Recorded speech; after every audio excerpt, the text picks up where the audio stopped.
안녕하세요. 삶의 모든 순간은 저마다의 이야기가 됩니다. 특히 한 사람의 인생을 송두리째 바꾸어 놓은 신앙의 여정은 그 어떤 이야기보다 깊은 울림을 줍니다. 오늘 우리는 이스라엘의 아름다운 항구 도시 요바에서 시작된 한 소년의 놀라운 이야기를 따라가 보려 합니다. 이 이야기가 여러분의 마음에 하나님의 크신 은혜를 전하는 통로가 되기를 소망합니다. 잠시 시간을 내어 구독과 좋아요를 눌러주신다면 이 귀한 복음의 메시지를 더 많은 이들에게 전하는 데 큰 힘이 될 것입니다. 이 영상을 통해 은혜를 나누는 모든 분들께 하나님의 평강이 함께 하시기를 기도합니다. 이야기는 지중해의 눈부신 햇살이 쏟아지는 곳 이스라엘의 요바에서 시작됩니다.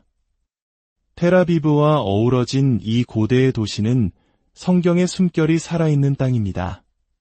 아주 오래전 선지자 요나가 하나님의 부르심을 피해 도망치려 했던 바로 그 항구이며 사도 베드로가 이방인 고넬료의 집으로 복음을 전하라는 하나님의 음성을 들었던 거룩한 장소이기도 합니다. 바로 그곳에서 복음은 땅끝까지 퍼져나가기 시작했습니다. 그리고 하나님께서는 모든 장소 가운데 바로 이곳 요바에서 한 어린 소년의 삶을 계획하셨습니다. 제 이야기의 시작점입니다. 이곳에 돌아올 때마다 제 마음속에는 즐거운 기억과 함께 아픈 기억이 공존합니다.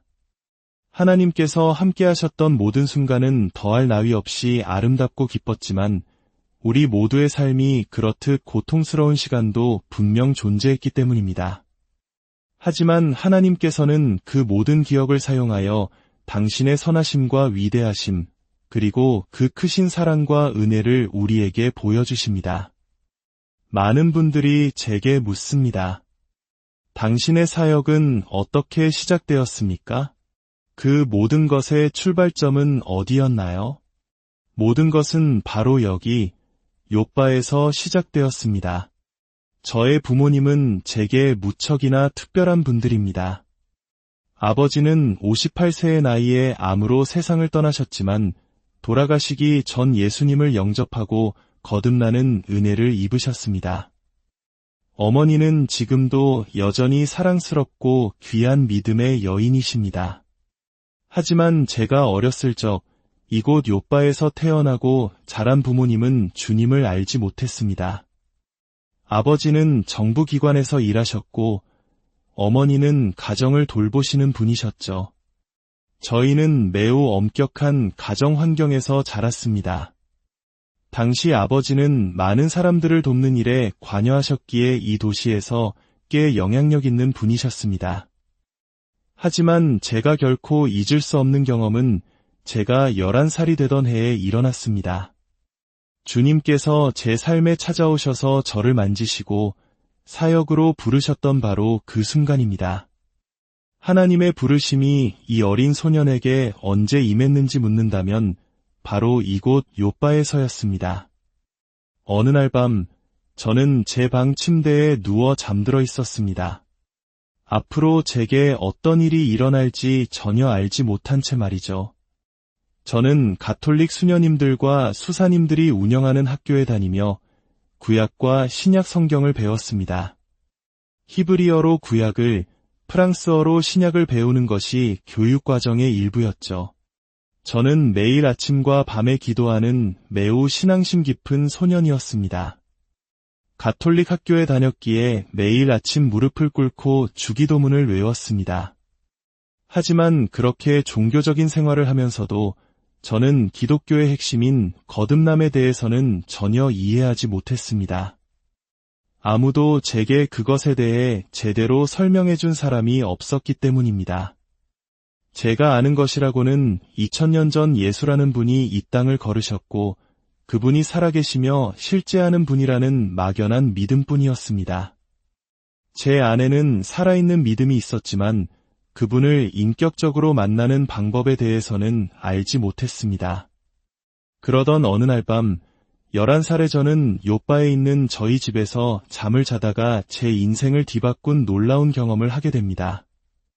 깊은 잠에 빠져 있던 순간 갑자기 누군가 제 몸을 전기에 연결한 것 같은 강렬한 느낌이 들었습니다. 온몸에 수백만 개의 바늘이 머리끝부터 발끝까지 꿰뚫는 듯한 전율이 흘렀습니다. 그 느낌은 점점 더 강렬해졌고 저는 침대에 누운 채로 몸이 완전히 얼어붙는 것 같았습니다. 그 엄청난 힘 아래 꼼짝할 수도 없었죠. 바로 그때 살아계신 하나님의 아들이 우리 집안에 서 계셨습니다. 저는 평생 그 순간을 잊지 못할 것입니다.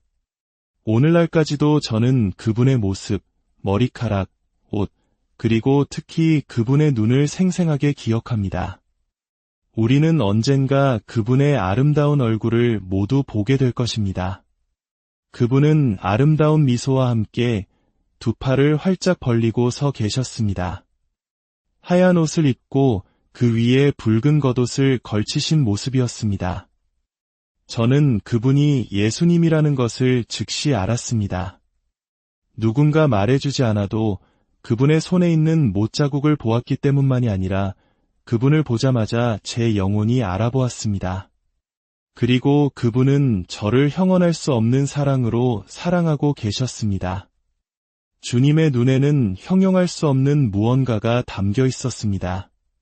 그분은 제게 아무 말도 하지 않으셨습니다. 단 한마디도요.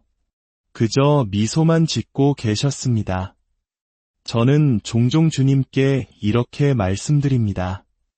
주님, 제가 주님 앞에 서는 날 제가 바라는 것은 오직 하나, 그때 그 미소를 다시 보는 것입니다. 그것이 제가 천국에서 받을 유일한 상급이 될 것입니다.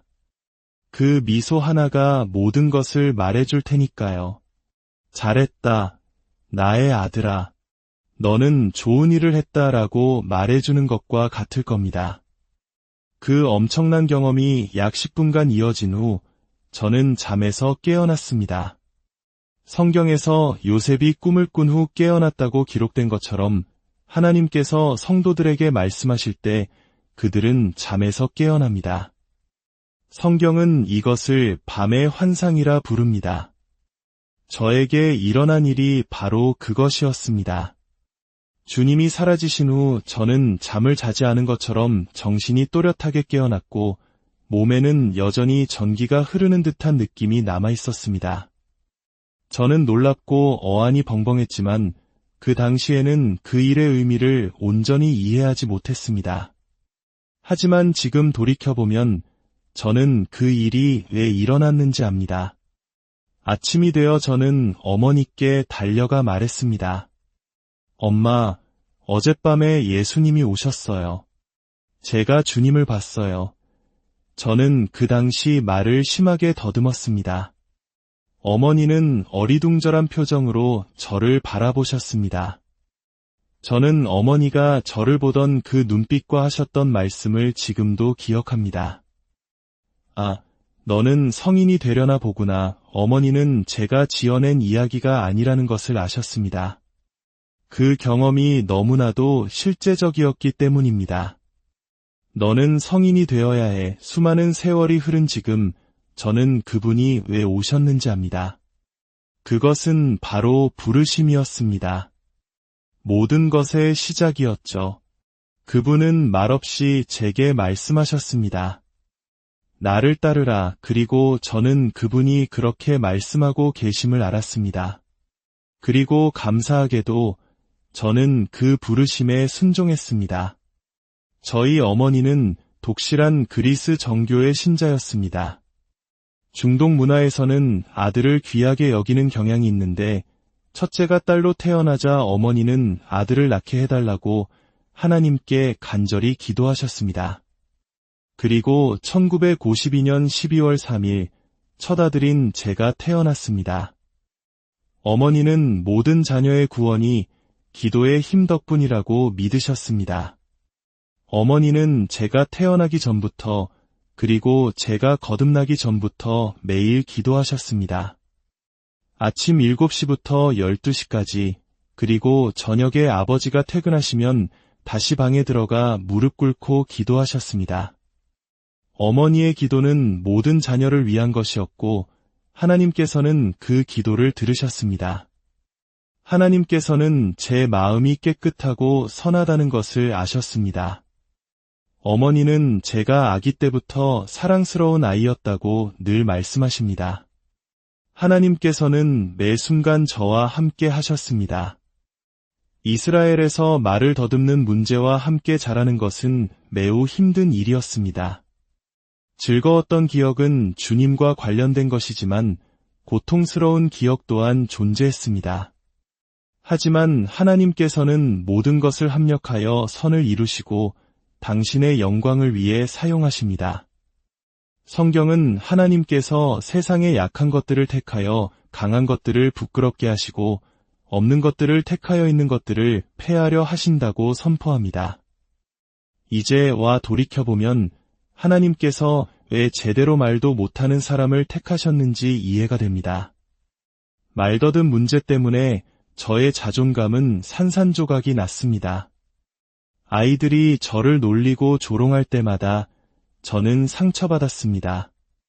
수업 시간에 질문을 받으면 다른 아이들은 2분이면 답할 것을 저는 10분이나 걸렸습니다. 쉬는 시간이면 저는 놀림받기 싫어 운동장 구석에 혼자 앉아있곤 했습니다. 언어 장애는 사람의 내면을 파괴합니다. 자아상을 무너뜨리죠. 그래서 저는 아이들이 뛰어놀 때 학교를 빠져나와 혼자 바닷가를 걷곤 했습니다. 하지만 하나님께서는 그 모든 고통을 통해 당신에 대해 한 가지를 가르쳐 주셨습니다. 오늘 다시 그 길을 걸으며 저는 외로웠던 그 시절을 떠올립니다. 친구가 없었기에 저는 하나님께 말을 걸었습니다. 왜 저는 말을 잘 못하나요? 제발 도와주세요. 제가 인생에서 성공할 수 있도록 도와주세요. 사랑하는 아버지는 종종 제게 이렇게 말씀하셨습니다. 내 모든 자식 중에 너는 성공하지 못할 거다. 아버지가 왜 그런 말씀을 하셨는지 지금도 잘 모르겠습니다. 아마도 제가 너무 위축되어 있는 모습에 화가 나셨거나 제가 좀 더 적극적으로 살아가길 바라는 마음에서 하신 말씀일지도 모릅니다. 하지만 그 말씀을 들을 때마다 제 안에서는 아니, 나는 할 수 있어. 나는 성공할 거야라는 외침이 터져 나왔습니다. 저는 욥바의 오래된 길을 오르내리며 아버지께 제가 해낼 수 있다는 것을 증명하게 해달라고 하나님께 기도했습니다. 돌이켜보면 하나님께서는 그 기도를 응답해 주셨습니다. 성경은 그리스도께서 우리에게 힘을 주실 때 우리가 모든 것을 할 수 있다고 선포합니다. 모든 것이 불가능해 보일 때, 우리에게 필요한 능력이 없을 때 그분께서 나타나셔서 우리가 인생에서 성공하는 데 필요한 모든 것을 주십니다. 다시 한번 말씀드립니다. 하나님께는 불가능이 없습니다. 말도 제대로 못하던 어린 소년을 설교자로 만드실 수 있다면 그분은 어떤 일이든 하실 수 있습니다. 여러분의 문제도 해결해 주실 수 있습니다. 저의 옛 선생님은 수줍음 많고 말을 더듬던 저를 기억하십니다. 그분은 텔레비전에 나오는 제 모습을 보며 믿을 수 없다고 말씀하셨습니다. 그 아이는 말을 더듬지 않고서는 두 문장도 제대로 말하지 못했어요. 당황하게 만들지 않으려고 일부러 질문 순서를 건너뛰기도 했죠. 늘 부끄러워하며 운동장 구석에 혼자 앉아 있었어요. 하지만 바로 그 시절의 경험이 지금의 저를 만들었습니다. 아무것도 가진 것이 없을 때 우리는 온전히 하나님께 항복하기가 더 쉽습니다. 어릴 때부터 나 혼자서는 아무것도 할 수 없고 오직 그분만이 나를 도우실 수 있다는 것을 깨달으면 우리는 성장하면서 그분께 의지하고 순종하는 법을 배우게 됩니다. 어린 시절부터 주님, 저는 할 수 없습니다. 저를 도와주세요 라고 말하기 시작하면 평생 그렇게 말하게 될 것입니다. 그리고 그분은 매번 우리를 도우실 것입니다. 이스라엘에서 자라면서 저는 성경을 배웠습니다. 학교에서는 구약을 히브리어로 가르쳤고, 때로는 성경 속 사건이 일어났던 현장으로 저희를 데려가기도 했습니다. 선생님이 이곳이 아브라함이 우물을 팠던 곳이다 라고 설명해 주실 때 우리는 책이 아닌 위대한 족장들과 선지자들이 걸었던 땅을 직접 밟으며 역사를 배웠습니다. 신약은 프랑스어로 배웠지만 이 모든 지식 속에서도 저는 거듭남의 경험을 알지 못했습니다. 그래서 제가 거듭났을 때 이 모든 지식이 제 안에서 살아 움직이기 시작했습니다. 하나님께서는 언젠가 설교자로서 이 지식이 필요할 것을 아시고 제 안에 모든 것을 심어두셨던 것입니다. 저는 신학교에 가지 않았지만 세상 어떤 신학교도 제게 줄 수 없었던 방식으로 어린 시절 성경을 배웠습니다.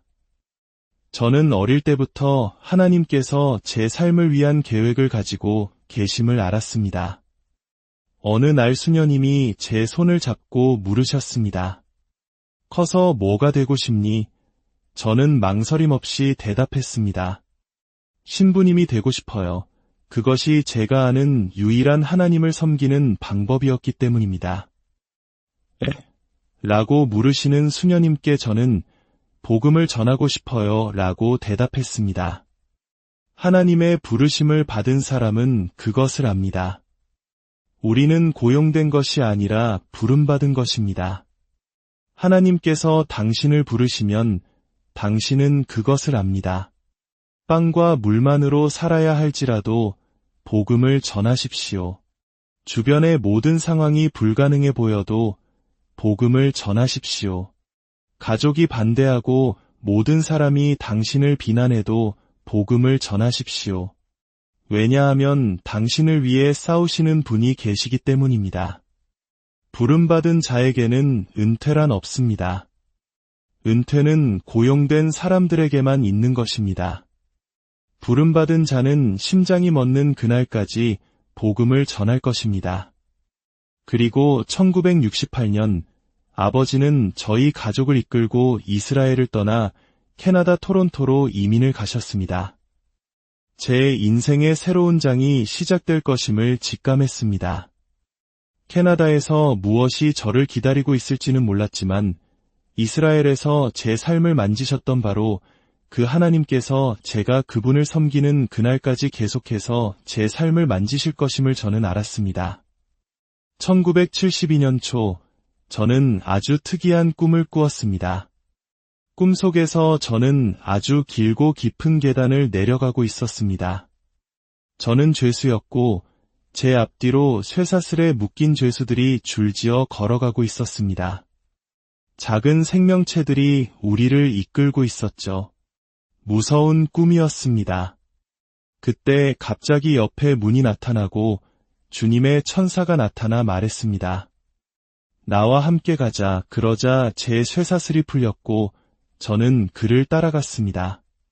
다른 죄수들은 여전히 아래로 내려가고 있었지만 저는 자유로워졌습니다.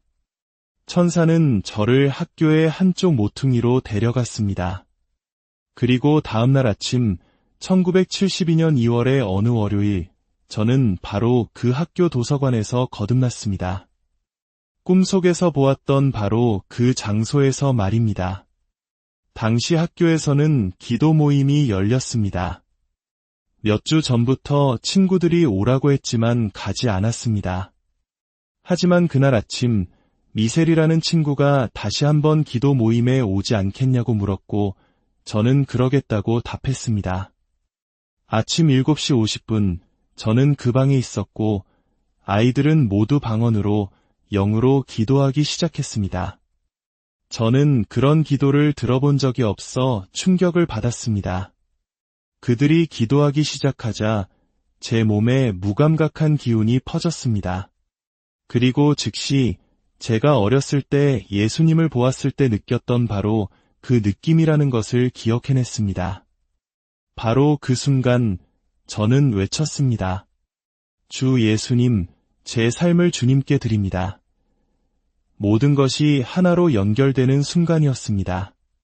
하나님의 임재가 저를 덮었고 예수님이 제 마음에 들어오셨습니다. 갑자기 제 안에 모든 불이 켜지는 것 같았습니다. 저는 주님을 제 삶에 영접했고 그 후로 제 삶은 완전히 달라졌습니다. 물론 저의 변화를 이해하지 못하는 가족들로부터 핍박이 시작되었습니다. 하지만 때로 하나님께서는 그런 일들을 통해 우리를 당신께 더 가까이 이끄십니다. 저는 매주 목요일 밤에 열리는 기도 모임에 참석하기 시작했습니다. 제가 구원받은 지 며칠 지나지 않은 목요일 밤 목사님이 결단에 초청을 했을 때 제 무릎이 떨리기 시작했습니다. 하나님의 능력이 제게 임했고 저는 온몸을 떨었습니다. 무언가가 제단으로 나아가라고 말했습니다. 저는 이미 구원받았다고 생각했지만 제 안에 강한 확신에 이끌려 앞으로 나아갔습니다. 구원은 반드시 공개적으로 고백해야 함을 깨달았습니다. 그날 이후 놀라운 일들이 일어나기 시작했습니다. 방과 후 저는 아이스크림을 파는 가게로 갔고 구원받은 날 선물 받은 성경책을 처음으로 가져갔습니다. 가게 문을 열고 성경을 펴자마자 저는 수많은 군중 앞에서 설교하는 제 모습을 보았습니다. 너무나 생생해서 두려울 정도였습니다. 내가 지금 무엇을 보고 있는 거지? 아침에 구원받고 오후에는 바다처럼 넓게 펼쳐진 사람들 앞에서 설교하는 환상을 본 것입니다. 몇 년 후 제가 필리핀 마닐라에서 50만 명의 군중 앞에서 설교하고 있을 때 저는 갑자기 울기 시작했습니다. 나는 이 장면을 전에 본 적이 있어 바로 그날 아이스크림 가게에서 보았던 환상이었습니다. 주님께서는 그분이 우리 삶에서 하실 일들을 위해 우리를 미리 준비시키십니다. 그 후 주님께서는 저를 피츠버그로 인도하셨습니다. 매일 성경을 읽던 그 가게에서 짐 포인터라는 사람을 만났습니다. 어느 날 그가 제게 물었습니다. 캐서린 쿨만 집회에 같이 가지 않을래요? 저는 당시 캐서린 쿨만이 누구인지 잘 몰랐습니다. 나중에 그녀가 텔레비전 프로그램을 진행하는 유명한 여성 사역자라는 것을 알게 되었습니다. 저는 피츠버그로 향했습니다. 그리고 그곳에서 하나님께서는 저를 기다리고 계셨습니다. 1973년 12월 21일 피츠버그의 제1장 노교회. 이곳에서 주님은 초자연적인 방식으로 제 삶을 처음으로 만지셨습니다. 그날 아침 하나님께서 제 삶과 미래를 완전히 바꾸실 것이라고는 상상도 하지 못했습니다. 새벽 5시 우리는 호텔을 나와 교회로 향했습니다. 친구 짐은 오늘 아주 특별한 것을 경험하게 될 거야 라고 말했지만 그 말이 얼마나 정확한 예언이었는지는 몰랐습니다. 교회 앞에는 이미 많은 사람들이 모여 있었고 그곳에 서자마자 저는 온몸이 떨리기 시작했습니다. 추위 때문이 아니었습니다. 그것은 초자연적인 진동이었습니다. 두꺼운 외투와 장갑, 모자로 무장했지만 그 떨림은 멈추지 않았습니다. 저는 하나님의 능력 아래 3시간 동안 떨었습니다. 밖에서 2시간, 안에서 1시간, 오전 8시 교회 문이 열렸고 사람들은 물밀듯이 안으로 달려갔습니다. 짐은 제게 소리쳤습니다. 뛰어. 그렇지 않으면 짓밟힐 거야. 저는 난생 처음 겪는 그 엄청난 인파 속에서 필사적으로 달렸습니다. 성경에서 빌립이 달려가 내시에게 복음을 전했을 때 그 다름박질로 인해 한 나라 전체가 구원을 받았습니다. 그날 저의 다름박질이 수천 명에게 치유를 가져다 줄 줄은 꿈에도 몰랐습니다. 저는 교회 안쪽 3번째 줄의 자리를 잡았습니다. 1시간 동안 하나님의 능력 아래 계속해서 떨고 있었습니다. 자켓과 장갑을 벗었지만 떨림은 계속되었고 눈물이 쏟아졌습니다. 오르간 연주 소리는 마치 천사들이 함께 노래하는 것처럼 들렸습니다. 그리고 마침내 캐서린 쿨만이 강단에 섰습니다. 그 순간을 어떻게 묘사해야 할지 모르겠습니다. 그녀가 문에서 걸어 나오는 순간 마치 스위치를 켠 것처럼 전능하신 하나님의 임재가 그곳을 가득 채웠습니다.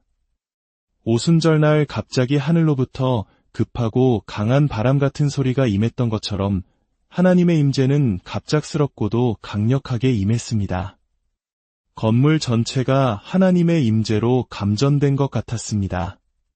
친구 짐은 캐서린이 나오면 모두가 일어서서 박수를 친다고 말했지만 저는 속으로 나는 그러지 않을 거야라고 생각했습니다. 하지만 그녀가 강단 뒤에 서는 순간 무언가가 저를 자리에서 벌떡 일으켜 세웠습니다. 하나님의 임재가 너무나 강력해서 저는 캐서린을 위해서가 아니라 제 영혼에 넘치는 기쁨으로 예수님을 향해 박수를 치기 시작했습니다. 제 존재의 모든 원자를 다해 주님을 찬양했습니다. 우리는 모두 함께 내 영혼이 주님을 찬양합니다. 라는 찬송을 불렀습니다. 저는 두 손을 들고 제 온 힘을 다해 노래했습니다. 제 영혼 깊은 곳에서부터 터져나오는 찬양이었습니다. 잠시 후 예배는 더욱 깊어졌습니다. 저는 더 이상 몸을 떨지 않았습니다. 대신 제 무릎에 힘이 빠지기 시작했습니다. 눈을 감고 주님을 경배하는 동안 제 팔에 산들바람이 스쳐 지나가는 듯한 느낌이 들었습니다. 저는 혹시 누가 창문을 열었나 싶어 주위를 둘러보았지만 아름다운 스테인드 글라스 창문은 모두 닫혀 있었습니다. 그때 저는 깨달았습니다. 이것은 하나님의 임재의 물결이었습니다. 저는 아이처럼 하늘을 우러러보며 말했습니다. 주 예수님, 저에게 자비를 베푸소서. 그러자 그분은 제게 말씀하셨습니다. 나의 자비가 내게 풍성하니라. 저는 그 순간을 결코 잊지 못할 것입니다. 예배가 계속되는 동안 저는 설교단 앞자리를 붙잡고 서 있어야만 했습니다. 그때 한 여성이 강단에 올라와 자신의 심장병이 치유된 간증을 하기 시작했습니다. 그런데 제 마음속에서 순간적으로 의심이 들었습니다. 설마 저게 정말일까? 제가 그 여성의 치유를 의심하는 바로 그 순간 저를 감싸고 있던 하나님의 임재가 순식간에 사라져버렸습니다. 저는 즉시 회개했습니다. 주님, 저를 용서해 주세요. 주님, 제가 믿습니다. 제가 그렇게 고백하자마자 하나님의 임재가 다시 돌아왔습니다. 저는 그날 귀중한 교훈을 얻었습니다. 하나님을 향한 믿음이 그분의 임재를 우리 삶에 머물게 한다는 것, 그리고 우리가 그분의 선하심을 의심하는 순간 그 임재가 떠난다는 것을 말입니다. 그날 예배에서 캐서린 쿨만은 강단에 머리를 숙이고 흐느끼기 시작했습니다. 그녀의 동역자들도 전에도 후에도 본 적이 없는 모습이었다고 합니다. 모든 것이 멈춘 것 같았습니다. 그녀는 손가락으로 아래를 가리키며 간절하게 말했습니다. 제발 성령님을 근심하게 하지 마세요. 그녀는 성령님을 자신의 유일한 동반자이자 친구라고 소개했습니다. 그 순간 제 안에서 무언가 끌어올랐습니다. 주님, 저도 이 여인처럼 당신을 알고 싶습니다. 그날 일어난 모든 기적보다도 캐서린 쿨만이 제게 소개해준 성령님과의 인격적인 관계가 제게는 가장 큰 충격이었습니다. 4시간의 예배가 끝났지만 저는 자리를 떠나고 싶지 않았습니다. 이 거룩한 임재의 분위기를 잃어버릴까 두려웠기 때문입니다. 저는 성령님이 어떻게 그렇게 실제적인 존재가 될 수 있는지, 어떻게 유일한 동반자가 될 수 있는지 이해하고 싶었습니다. 그날 밤 피츠버그에서 토론토까지 7시간을 운전해 집으로 돌아왔습니다. 피곤했지만 잠을 이룰 수 없었습니다. 무언가가 저를 무릎 꿇게 했습니다. 밤 11시 30분, 저는 무릎을 꿇고 제 입에서 나오는 말에 스스로 놀랐습니다. 성령님, 캐서린 쿨만은 당신이 그녀의 친구라고 했어요. 저도 당신을 알 수 있을까요? 그 말을 하자마자 하나님의 임재가 제 방을 가득 채웠습니다. 마치 따뜻한 담요가 머리부터 발끝까지 저를 감싸는 것 같았습니다. 저는 눈을 감은 채 생각했습니다. 지금 내가 천국에 있거나 다시 피츠버그에 돌아온 것이 아닐까? 하지만 눈을 떴을 때 저는 여전히 제 방에 혼자 있었습니다. 다음 날 아침 눈을 뜨자마자 저도 모르게 첫마디를 내뱉었습니다. 좋은 아침이에요. 성령님, 그 말을 하는 순간 하나님의 임재가 다시 제 방을 가득 채웠고 저는 그 후 8시간 동안 그 자리에 머물러 있었습니다. 이런 일이 1년 내내 계속되었습니다. 하나님께서는 1년 동안 매일 제 작은 방을 찾아오셔서 저를 변화시키시고 사역을 위해 준비시키셨습니다. 1974년 4월 어느 날 저는 물었습니다. 주님, 왜 제게 이 모든 일을 하고 계신가요? 그러자 갑자기 제 눈앞에 불타는 사람의 형상이 나타났습니다. 그 형체는 격렬하게 움직이며 끔찍한 소리를 냈습니다. 저는 너무 놀라 소리쳤습니다. 안 돼요, 안 돼요. 그 순간 주님께서 제게 말씀하셨습니다. 그분의 음성은 사방에서 들려왔습니다. 복음을 전하라. 그때부터 저는 하나님께서 왜 그 모든 일을 하셨는지 알게 되었습니다. 우리가 믿는 자로서 겪는 모든 경험은 단 하나의 이유, 바로 예수님을 섬기기 위함입니다.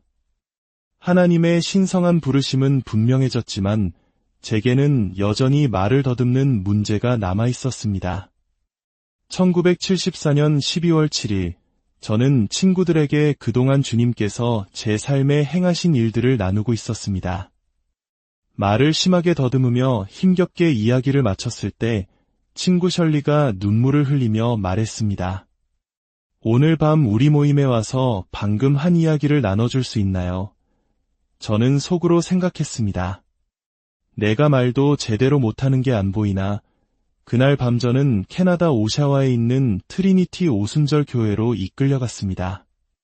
저는 제가 설교하게 될 줄은 꿈에도 몰랐습니다. 지하에 있는 작은 방에는 약 100명의 사람들이 모여 있었습니다. 제가 겪었던 가장 긴 여정은 자리에서 일어나 강단까지 걸어간 약 5m의 거리였습니다. 그 짧은 거리가 제 인생에서 가장 길게 느껴졌습니다. 저는 주님께 기도했습니다. 주님, 저는 말을 못해서 설교는 못할 것 같아요. 하지만 전도지를 나눠주는 일이라도 기쁘게 하겠습니다. 저는 그저 주님을 섬기고 싶었습니다. 제가 입을 여는 바로 그 순간, 하나님은 마지막 순간까지 기다리셨다가 제게 임하셨습니다.